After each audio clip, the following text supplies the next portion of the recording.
नमस्कार, आप देख रहे हैं एवन टीवी का खास कार्यक्रम आज का एजेंडा और आपके साथ मैं हूं आशीष तिवारी। लोकसभा चुनाव 2024 के लिए मैदान सज चुका है। पहले चरण के लिए नामांकन प्रक्रिया संपन्न हो चुकी है। राजस्थान की 25 में से 12 सीटों पर पहले चरण में मतदान होगा। आज का एजेंडा में इसी को लेकर चर्चा करेंगे। चर्चा करने के लिए मेरे साथ स्टूडियो में मौजूद है बीजेपी से प्रवक्ता डॉक्टर चेतन राज पुरोहित जी, आपका बहुत बहुत स्वागत है। तो वहीं कांग्रेस प्रवक्ता प्रतीक सिंह जी, आपका बहुत बहुत स्वागत है। सबसे पहले बात करेंगे लोकसभा चुनाव के रण में। राजस्थान में पहले चरण में 12 सीटों पर मतदान होगा। जयपुर की सीट की बात करें, जयपुर में कांग्रेस को प्रत्याशी बदलना पड़ा, प्रताप सिंह खाचरियावास को मैदान में उतारना पड़ा। प्रतीक जी, क्या कहेंगे इस उठापटक को? नहीं, ऐसी कोई उठापटक है नहीं और कुछ मामूली विवाद को चलते हुए टिकट बदली नहीं गई, बल्कि सुनील शर्मा जी ने खुद ही अपना टिकट लौटाया था। पार्टी को ही ऑफर किया था कि अगर उनकी वजह से पार्टी को अगर एक भी वोट की अगर नुकसान होता है तो वो उम्मीदवारी लौटाते हैं, और उन्होंने जब उम्मीदवारी लौटाने की पेशकश की तो पार्टी ने दूसरा उम्मीदवार घोषित किया। और यही एक रणनीति का हिस्सा है, इसी तरीके से काम कर रहे हैं, क्योंकि जिस तरीके से नरेंद्र मोदी जी ने 2014 के अंदर और 2019 के अंदर जो वादे किए थे वो वादे पूरे नहीं किए, वो वादा जुमला साबित हुआ।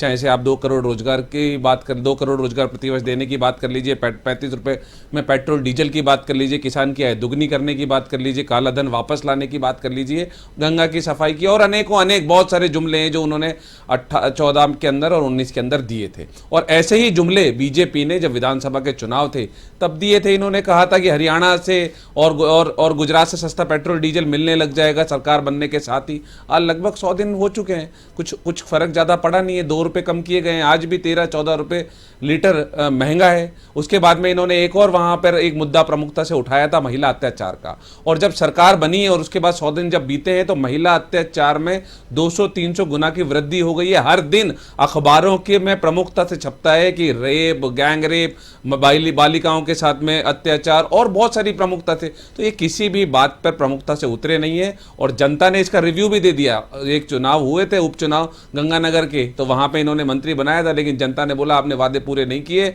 आप मंत्री बना सकते हैं लेकिन विधायक तो जनता बनाएगी, और विधायक जनता ने उनको हरा दिया। विधायक बनाएगी। सिविल लाइन सीट से प्रताप सिंह खाचरियावास मंत्री रहते हुए चुनाव लड़े, विधायक का चुनाव हार गए और सांसद का चुनाव लड़ाने के लिए मैदान में फिर से उन पर दाव खेला गया है। आप अजमेर की सीट का भी साथ में बात कर लेते, क्योंकि अजमेर थे जिनको टिकट दिया है बीजेपी ने, उनकी हालत तो क्या हुई थी किशनगढ़ के अंदर, ये तो किसी से छुपी हुई नहीं है। तीसरे नंबर पे चले गए थे और फिर भी उनको पार्टी ने टिकट दिया। तो मुझे लगता है पार्टी की आपस की रणनीति होती है। विधानसभा से इतर जो लोकसभा का चुनाव होता है वो एक बड़ा एरिया होता है, बड़ा एक वोट बैंक होता है, उसके अंदर बहुत सारे जैसे 20-25 लाख वोटर होते हैं। तो उसको देखते हुए पार्टी ने रणनीति बनाई और प्रताप सिंह जी को उतारा है।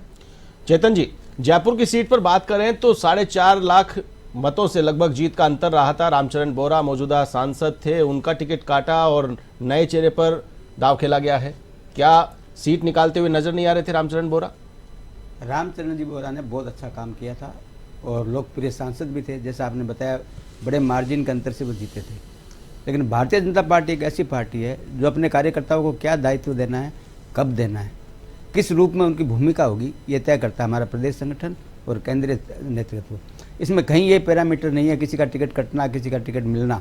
इसमें कहीं ये पैरामीटर नहीं है कि उस व्यक्ति को इसलिए टिकट बदला जा रहा है कि कोई दिक्कत है। दिक्कत कुछ नहीं है, इसलिए टिकट बदला जाता है कि उनका दायित्व चेंज होगा, उनको कहीं और संगठन में, सरकार में, कहीं भी उनका जो भूमिका होगी वो संगठन तय करेगा, पहली बात। दूसरी बात, जयपुर सीट के बारे में आप चर्चा कर रहे हैं। मैं आज सुबह न्यूज़पेपर पढ़ रहा था और कांग्रेस के पूर्व प्रत्याशी जयपुर के सुनील कुमार जी ने प्रेस कॉन्फ्रेंस की। उस प्रेस कॉन्फ्रेंस में जिस प्रकार से उनका दर्द झलका है, और तो और मैं आज न्यूज़पेपर में मैंने ये भी पढ़ा था, प्रताप सिंह जी ने भी किस बेबस्ता के साथ उन्होंने स्वीकार किया जयपुर से चुनाव लड़ना। ये अपने आप में द्योतक है कि कांग्रेस की ज़मीन खिसक चुकी है, कांग्रेस अपने अस्तित्व की लड़ाई लड़ रही है। और मेरा ये विशेष स्पेशल दावा है इस चुनाव के अंदर 2024 का। मैं आपको बताना चाहता हूँ, आपने विधानसभा चुनाव के उदाहरण दिए 1-2, आपको आशीष जी पता होगा कि विधानसभा चुनाव का पैटर्न और लोकसभा चुनाव के पैटर्न में कांग्रेस और भारतीय जनता पार्टी के बीच में लगभग 24% मतों का अंतर है। चाहे आप 2014 का इलेक्शन देख लीजिए, चाहे 2019 का इलेक्शन देख लीजिए। ये जो पैटर्न है, जो 23% से ज़्यादा मत बीजेपी को मिलता है लोकसभा चुनाव में, ये सूचक है माननीय प्रधानमंत्री जी की लोकप्रियता का, उनके काम का, और जिस प्रकार की योजनाएं उन्होंने जमीनी धरातल पर उतारी है, खाली घोषणा ही नहीं की है। आप गांव में जाइए, आप ढाणी में जाइए, जब आप किसी ढाणी में जाएंगे, वहाँ की महिला अगर गैस सिलेंडर से भोजन बना रही है तो उनको राहत मिली है, उनकी आंखों को राहत मिली है। अगर किसी ढाणी में आप जाएंगे, पानी का नल लगा हुआ है, पानी भर रहे हैं घर में बच्चे, तो आपको पता चलेगा कि जनता किस प्रकार से ज़मीनी धरातल। जब आप किसान के खेत पे जाएंगे और किसान को किसान सम्मान निधि के रूप में 6,000 रुपये मिलते हैं, ये सारी चीज़ें मैं बताने के लगूंगा तो पूरा दिन बीत जाएगा, लेकिन योजनाएं कमी नहीं पड़ेगी। इस कारण से लोग, जनता प्रधानमंत्री मोदी जी को चाहती है। और अब इस राज्य सरकार की बात की हमारे मित्र प्रतीक जी ने भी, प्रतीक जी भूल गए, एक काम और किया है कि पूरे राजस्थान में पेट्रोल की, डीजल की रेट एक ही रहेगी। आशीष जी, मैं आपको बताना चाहता हूँ, चूँकि मैं पश्चिमी राजस्थान से आता हूँ, सीमांत इलाका है, पंजाब का बॉर्डर लगता है, हरियाणा का बॉर्डर लगता है, और वहाँ का जो रेट का जो डिफरेंस था, उस कारण से गंगानगर साधु वाली हेड से लेकर के और हनुमानगढ़ संगरिया चौटाला तक डीजल पेट्रोल की स्मगलिंग होती थी और चूरू से आगे तक जाता था। और एक बड़ा डीजल माफिया, पेट्रोल माफिया इस राजस्थान के अंदर पनपा था, पनप रहा था। हाँ, उन लोगों को दर्द हुआ है जो उस माफिया गैंग में शामिल थे, जिनको आज नुकसान हुआ है, जिनका धंधा आज चौपट हो गया है, लेकिन राजस्थान की जनता को राहत मिली है। प्रतीक जी ने हमारे का 2 रुपये कम किए हैं। प्रतीक जी शायद पढ़ के नहीं आए, 5 रुपये से ज़्यादा डीजल पेट्रोल में, आप देखिए। आशीष जी, एक वीडियो मैं आपको सुनाना चाहता हूँ, सुन लीजिए। यूपी में 1 लीटर पेट्रोल 97 रुपये यानी 97 रुपये के आसपास है। आपका उधर पड़ोसी गुजरात में 1 लीटर पेट्रोल 57 रुपये यानी 97 के आसपास है।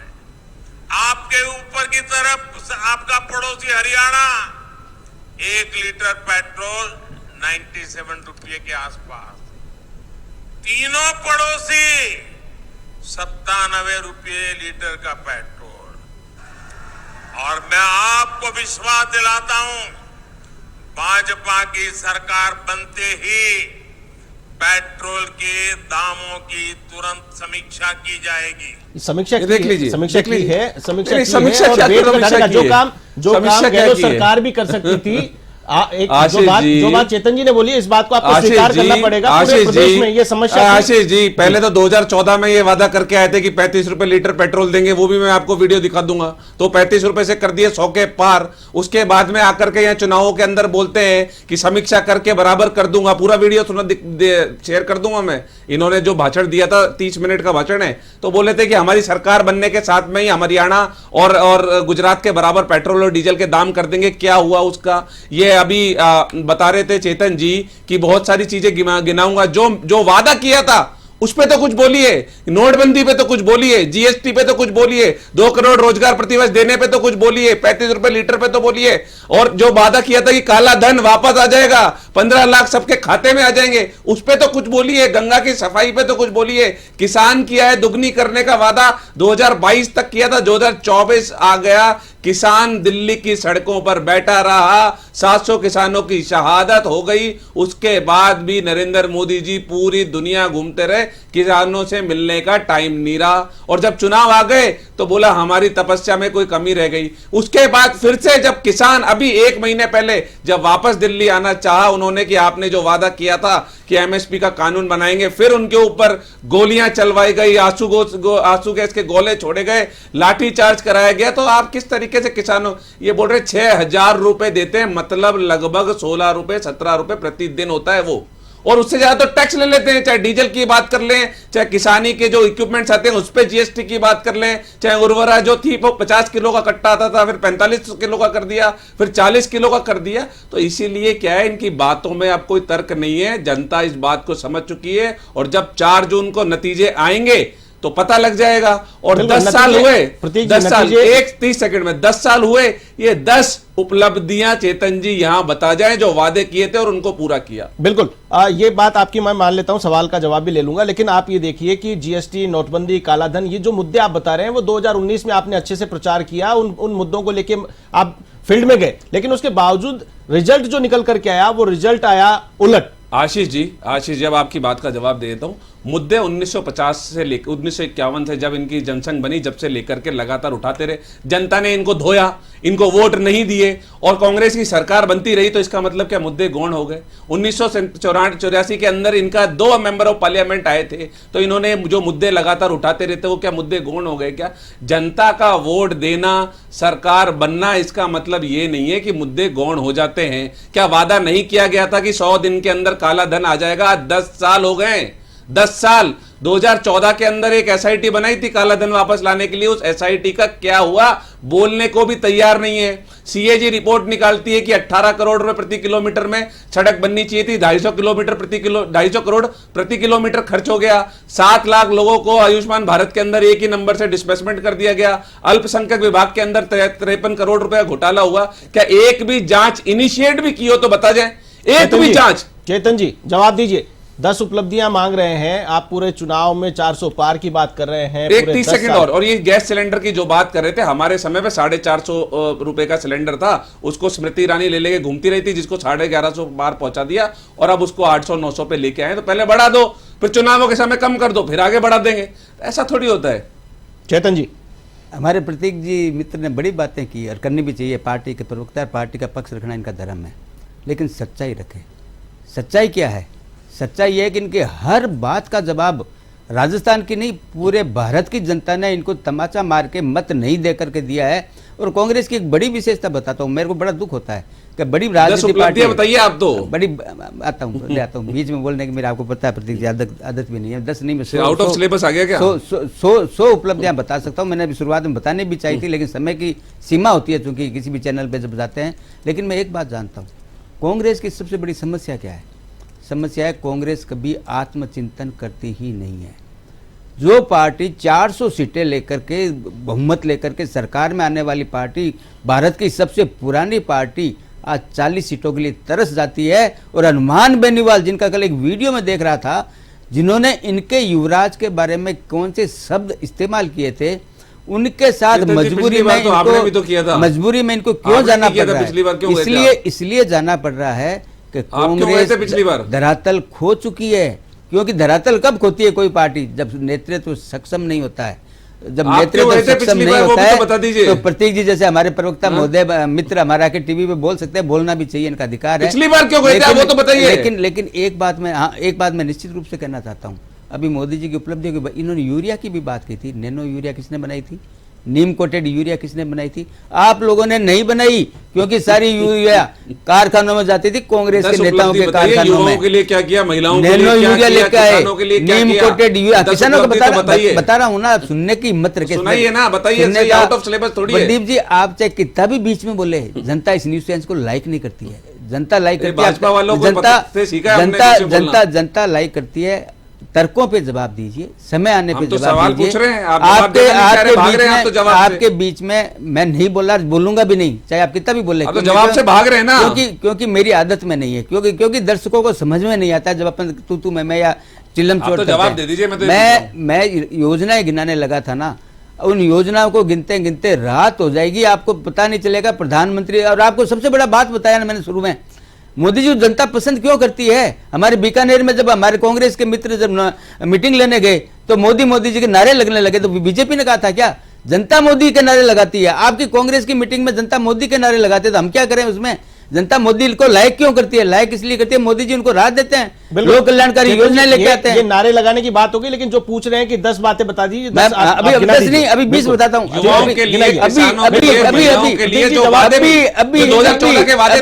अभी आइए ना, आइए पहले 10 जो बातें आपने पूछी। सबसे पहले किसानों पे आता हूँ जी। किसानों की बात की हमारे मित्र ने, सोइल हेल्थ कार्ड किसने बनाया? किसानों पे जो फार्म इक्विपमेंट की बात की इन्होंने, फार्म इक्विपमेंट सब्सिडी किसने दी? केंद्र सरकार ने दी। अरे ये लोग किसान की बात करेंगे जिन्होंने 19,000 किसानों की जमीन कुर्क कर ली कांग्रेस शासन में 5 साल के अंदर। ये लोग बात करेंगे जिन्होंने किसानों की कर्ज माफी का वादा करके 19,000 किसानों की जमीन कुर्क कर दी। आगे आता हूं। अब आइए, आप सबसे पहले हर घर नल योजना, प्रधानमंत्री आवास योजना, प्रधानमंत्री ग्रामीण सड़क योजना, प्रधानमंत्री उज्ज्वला योजना, प्रधानमंत्री हर घर नल योजना। उसके बाद में आप आइए किसान युवाओं पे आइए, युवाओं पे स्टार्टअप, मुद्रा योजना, और तो और वे प्रधानमंत्री जी तो वेंडर तक जो थली गाड़े वाले हैं उनको भी चिंता करते हैं, उनके लिए भी योजनाएं लाए हैं। कितनी योजनाएं आपको गिनाऊं मैं, गिनाते गिनाते थक। लेकिन एक बात मैं जानता हूं, जनता है ये सब जानती है। कांग्रेस क्या है, कांग्रेस अस्तित्व की लड़ाई लड़ रही है। आज छोटी छोटी पार्टियों के चरण वंदन करने पड़ रहे हैं कांग्रेस को, एक एक सीट के लिए तरस रहे हैं। और सबसे लास्ट बात कह के मेरी बात को विराम दूंगा, कांग्रेस के बड़े नेता चुनाव लड़ने से क्यों भग रहे हैं? अशोक गहलोत साहब को जालोर क्यों जाना पड़ा? अपना होम टाउन छोड़ करके वैभव गहलोत जी, वो एक ही बात है, वो फर्क नहीं है, बाप बेटे की लड़ाई है वो, उसमें अपन को जाना नहीं है। लेकिन जालोर क्यों जाना पड़ा? सरदारपुरा से वर्तमान विधायक है, वहाँ से क्यों? क्योंकि हिम्मत नहीं है लड़ने की। हिम्मत इसलिए नहीं है कि जनता नकार चुकी है कांग्रेस को। क्यों नकार चुकी है? क्योंकि 5 साल इन्होंने राजस्थान में जिस प्रकार से जनता को त्रस्त किया है, जिस प्रकार से जनता को लूटा है, जिस प्रकार से जनता को धोखा दिया था ना, उस धोखे का आधा जवाब तो दिया विधानसभा चुनाव में, और ये पूरा जवाब अभी लोकसभा चुनाव में मिलने वाला है। पूरी 25 की 25 सीटें हमारा लक्ष्य 5 लाख से ज़्यादा मतों से जीतना। और आशीष जी मेरे को भी बुलाना, जिस दिन 4 जून को रिजल्ट आए मैं भी डिबेट में आऊँगा, हमारे मित्र प्रतीक जी भी आएंगे, उस दिन बात करेंगे। इनके सारे कैंडिडेट जो चुनाव लड़ रहे हैं, जो स्थिति इनकी होने वाली है आप कल्पना ही नहीं कर सकते। क्योंकि मोदी जी का लोकप्रियता, मोदी जी का सक्षम नेतृत्व, और मोदी जी ने जिस प्रकार से इंटर ग्लोबल लेवल पर भारत का नाम रोशन किया है जी, इसलिए जनता मोदी जी को समर्थन करती है। बिल्कुल बिल्कुल। चेतन राजपुरोहित जी ने जिस प्रकार से जवाब दिया प्रतीक जी की बातों का, प्रतीक जी आपने 10 योजनाएं पूछी, इन्होंने गिनाई है, क्या इत्तेफाक रखते हैं इनसे? कोई योजना नहीं गिनाई। मैंने पूछा था कि 10 काम बता दीजिए जो युवाओं के लिए किए हो, जो महिलाओं के लिए किए हो, जो किसानों के लिए किए हो। अगर किसानों के लिए इतना बढ़िया काम कर दिया था तो किसान सड़कों के ऊपर क्यों है आज? क्यों थे? वो तो घर में बैठने चाहिए थे। ये कह रहे थे कि 6,000 रुपए हम देते हैं, मतलब 16 रुपए प्रतिदिन, उससे ज्यादा तो टैक्स वसूली हो रही है हिंदुस्तान के अंदर। जब 2014 में हमारी सरकार गई थी और इनकी सरकार आई थी तो पेट्रोल के ऊपर एक्साइज ड्यूटी थी 9 रुपए और डीजल के ऊपर एक्साइज ड्यूटी थी 3 रुपए, जो आज 30 रुपए और 32 रुपए कर दी गई है। तो वो टैक्स चोरी तो सबसे हो रही है ना, सबसे पैसा उगाया जा रहा है, चाहे किसान हो, चाहे युवा हो, चाहे महिला हो, चाहे कोई भी हो। क्यों नहीं उसको कम कर देते? अगर उसको कम करेंगे तो तुरंत 10 से 15 रुपए लीटर में कमी आ सकती है, जो आम आदमी को फायदा मिलेगा। अब युवाओं की बात कर लेता हूं। युवाओं को वो आपने बता दी, सेंटर की बात बता दी। 5 साल आपका राज था, जो काम बीजेपी ने किया, भजनलाल सरकार ने किया, वो काम गहलोत सरकार भी कर सकती है। 2 रुपए कम करके, 2 रुपए कम करके, हम तो बता रहे हैं ना, 2 रुपए प्लस उसके अलावा 2 रुपए सेंटर ने किया। वादा क्या किया था? वादा क्या किया था? वादा तो हरियाणा के बराबर पेट्रोल डीजल करने का किया था। आसपास तो अगर करते थे, कहां पहुंचा दिया? आज भी 15, आज भी 104 रुपए यहाँ पे, वहां पे 94 रुपए, 10 रुपए का अभी भी अंतर है। बताइए कहां आसपास पहुंचा दिया? वादा किया था ना, वादा पूरा करते, नहीं किया वादा। क्योंकि ऐसा ही एक वादा किया था कि 35 रुपए लीटर में पेट्रोल मिलेगा। मैं आपको पुराने भाषण इनके बता दूंगा नेताओं के कि 35 रुपए लीटर में मिल सकता है तो उसकी दुगनी वसूली क्यों, यही पूछते थे उसके अंदर। तो क्या हो गया? अभी उज्ज्वला योजना के बारे में बात कर रहे थे, आपको तो पता ही होगा, 450 रुपए लीटर था, 450 रुपए का सिलेंडर था 2014 के अंदर, उसको 1100 के पार पहुंचा दिया। और इन्होंने, रायनी के मंत्री रामेश्वर तेली ने राज्यसभा में जवाब दिया था पिछले साल कि 4.5 करोड़ लोगों ने पहली बार सिलेंडर नहीं भरवाया और 7.5 करोड़ लोगों ने दूसरी बार सिलेंडर नहीं भरवाया, क्योंकि सिलेंडर का दाम हो गया था 1,000 रुपए के पार। और जब लगा अब चुनाव आ रहे हैं, अब चुनावों के अंदर हमको जवाब देना पड़ेगा, तो इन्होंने पैसे कम कर दिए। इन्होंने वादा किया था कि काला धन वापस आ जाएगा, 100 दिन का वादा किया था, SIT बना दी थी 2014 में सरकार बनती। आज 10 साल बीतने के बाद में ये जवाब देने को तैयार नहीं है कि काले धन का हुआ क्या। नोटबंदी जब लागू की थी तब भी यही बोला था कि मुझे 50 दिन दे दीजिए भाइयों बहनों, 50 दिन में अगर मेरी कोई गलती मिले या काला धन समाप्त हो जाएगा, आतंकवाद समाप्त हो जाएगा, सारी चीजें समाप्त हो जाएगी। वो काला धन कहां चला गया? सारे तो नोट बदल गए, 99.5% नोट बदली हो गई, और जो बचे वो ये कहते हैं कि अलग अलग कंट्रीज के अंदर भी चलते हैं, इसलिए वो 100% के बराबर ही हो गए। तो वादा कौन सा पूरा किया? वो वादे गिना रहे नहीं है। ये बोल रहे मुद्रा योजना हो गया, प्रधानमंत्री जी बोलते 45 करोड़ को दे दिया, निर्मला सीतारमण जी बोलती 50 करोड़ लोगों को दे दिया। अरे इतने तो हाउस होल्ड ही नहीं है, तो इसका मतलब तो हर घर के अंदर एक होना चाहिए था। मुझे तो, मैं राजपुरोहित जी से बोल रहा हूं कि मुझे 10 लाभार्थी दिखा दें, मिला दें, फोन पे बात करा दें, यहां लाइव जुड़वा दें, 10 लाभार्थी जिनको मुद्रा योजना का लाभ मिला हो। 10 लाभार्थी बोल रहा हूं मैं तो। ये तो 50 करोड़ 45 करोड़ की बात करते हैं, सारे लाभार्थी दिखाएंगे लेकिन मुद्रा लोन का लाभार्थी कोई नहीं दिखाएंगे ये। तो इसीलिए मैं कह रहा हूं कि झूठ और जुमला जो है वो मोदी की गारंटी है। जनता पूछेगी कि 2014 और 2019 में जो वादे किए थे उनका क्या हुआ। बताइए चेतन जी। मैं सुन रहा था प्रतीक जी को, मेरे को बड़ा अच्छा लगता है जब ये बोलते हैं, और जितना ये बोलते हैं उतना बीजेपी को फायदा होता है, क्योंकि जनता सब देखती है, दर्शक सब देखते हैं, और झूठ के पाँव नहीं होते हैं। वो थोड़ी देर चल जाता है लेकिन पाँव नहीं होते। जनता मोदी जी में विश्वास क्यों करती है आशीष जी? सबसे बड़ी चीज़ ये है, जिस प्रकार से उनकी लोकप्रियता बढ़ रही है। प्रतीक जी ने जितने प्रश्न किए वो प्रश्न सारे करे, कोई आपत्ति नहीं है, विपक्ष का काम है, लेकिन कम से कम ऐसा काम नहीं करे कि देश का विरोध नहीं करे, राष्ट्र का विरोध नहीं करे, सेना का विरोध नहीं करे, सेना के काम पे उंगली नहीं उठाए, सेना को गली का, सेना अध्यक्ष को गली का गुंडा गुंडा क्या है, बता क्या रहे हैं? ये बातें नहीं करेंगे। मैंने आशीष जी क्या पूछा? के लिए ठीक रहेगा। मैंने पूछा क्या?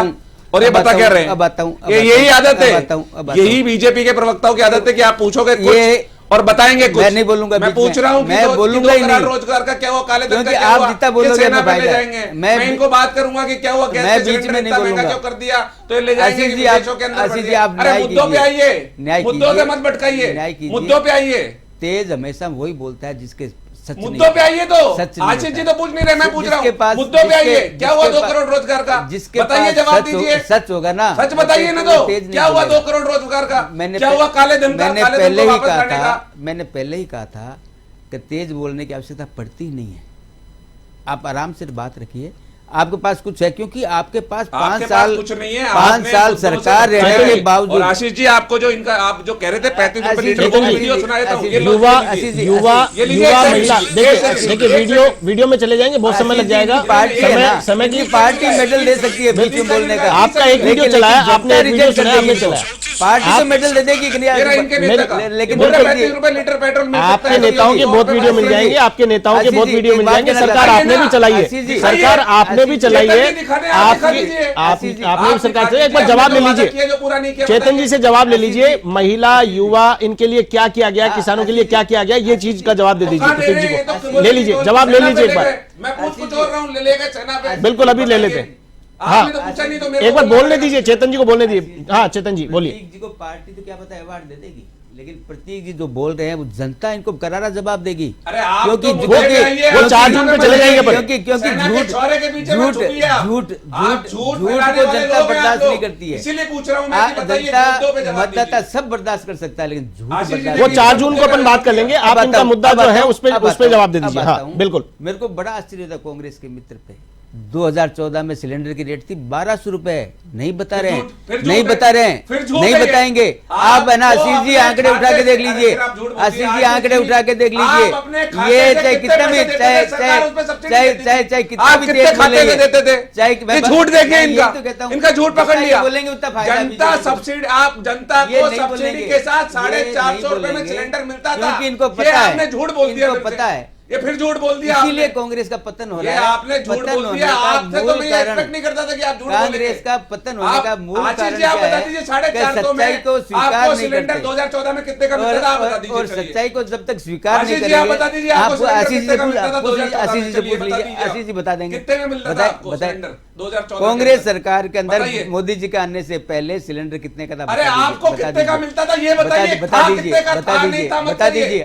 सब्सिडी का मेरा आपको चैलेंज बता दीजिए। सब्सिडी देकर के, सरकार सब्सिडी देकर के एंड टू एंड कस्टमर को, जो प्रतीक जी बोल रहे हैं, कस्टमर को देना पड़ता था सब्सिडी। अब डायरेक्ट आप भेजना चालू किए, सब्सिडी बंद कर दी धीरे धीरे जाकर के वो चीज। जी हाँ बिल्कुल, चेतन जी बताइए, क्लियर करिए। मैं बार बार कहता हूँ प्रतीक जी, तेज बोलने से झूठ समझा दीजिए, बीच में बोलने से सच झूठ में नहीं। प्रतीक जी एक बार शांति रखिए, एक बार। हाँ बोलिए चेतन जी। माननीय प्रधानमंत्री जी की योजना पे आता हूँ। आप गैस सिलेंडर पे बता दीजिए, इनको समझा दीजिए, गणित समझा दीजिए। गैस सिलेंडर बताया ना मैंने, गैस सिलेंडर हमने जो गैस सिलेंडर फ्री दिए हैं, उन महिलाओं से जाके पूछिए, ढाणी के अंदर, झोपड़ी के अंदर, जो लकड़ी जला करके अपना खाना पकाती थी। इन्होंने 65 साल तक इन्होंने लाभार्थी की बात की। हम लोग 20,000 लाभार्थियों से, इन्होंने लाभार्थियों की बात की। हम 20,000 लाभार्थी से रोज संपर्क कर रहे हैं, डेली रोज 20,000 लाभार्थी से। क्यों कर रहे हैं? हमारे पास ताकत है, हमने काम किया उनका, हम जनता के बीच जाने के लायक हैं, हम मुट्ठी बीच के जनता के बीच जाके, हमारे प्रधानमंत्री जी ने काम किया है, हम जाके गांवों में बताते तो मानते हैं। इनके पास बताने के लिए किया है लाठी चार्ज, लाठी तंत्र 5 साल इन्होंने चलाया, पेपर लीक इनके लिए पास बताने के पास है, जमीनों की कुर्क इन्होंने किसानों की वो इनके बताने के पास है। पेपर लीक में तो आप देखो आशीष जी हरियाणा में भी आशीष जी, जो जिस पार्टी का नेता ये कहता है मीटिंग के अंदर कि मैंने तो लगा दिया अपने परिवार वालों को, तुम्हारी हिम्मत है तो तुम हटा के सरकारें आपकी कर लीजिए कार्रवाई, अगर झूठ बोल रहे हैं ये स्थिति कब आती है, ये स्थिति कब आती है, कार्रवाई कर लीजिए। हाँ करिए ना, कार्रवाई की ना, ट्रेनिंग सेंटर से पकड़ के ला रहे हैं आशीष जी। बिल्कुल 5 साल तक नहीं लाए, 5 साल तक नहीं लाए, समय की सीमा है, ट्रेनिंग सेंटर समय की लिमिटेशन है। चेतन जी प्रतीक प्रतीक जी समय की सीमा है। ताजा अपडेट में बता दूं, राजसमंद सीट से आपके कांग्रेस के प्रत्याशी सुदर्शन रावत ने टिकट लौटा दिया है, चुनाव नहीं लड़ने का ऐलान कर दिया है। कांग्रेस के प्रत्याशी चुनाव लड़ने से क्यों डर रहे हैं प्रतीक जी, क्यों लौटा रहे हैं, आखिर क्या कॉन्फिडेंस की कमी आ रही है? हारने का डर है प्रतीक जी, आपको अभी भी समझ नहीं आ रहा। अब ये बोल लिया, मैं बोल लेता हूँ। बिल्कुल। इनके पवन सिंह ने क्यों लौटा दिया था टिकट इनके? अपन राजस्थान की बात करें। नहीं, राजस्थान की बात कर लूं मैं, आप राजस्थान को अलग मान रहे हैं। इसमें भी कोई ईडी सीबीआई का तो नहीं है, हिंदुस्तान से अलग मान रहे हैं राजस्थान को? मैं तो राजस्थान को हिंदुस्तान, सीबीआई तो नहीं लगा दी है। मैं राजस्थान को हिंदुस्तान का पार्ट मानता हूं, और ये विधानसभा के चुनाव नहीं है, ये लोकसभा के चुनाव है, तो देश के परिप्रेक्ष्य में इसको देखना पड़ेगा। इनके पवन सिंह ने चुनाव का टिकट क्यों लौटा दिया? इनके जो राहुल कासवा जी थे, वो जो प्रेजेंट के सांसद, वो क्यों छोड़कर कांग्रेस में आ गए? इनके जो ब्रजेंद्र सिंह है हिसार से, जो मेंबर ऑफ पार्लियामेंट प्रेजेंट के, वहां तो टिकट भी डिक्लेयर नहीं हुई, वो क्यों छोड़ करके कांग्रेस में आ गए?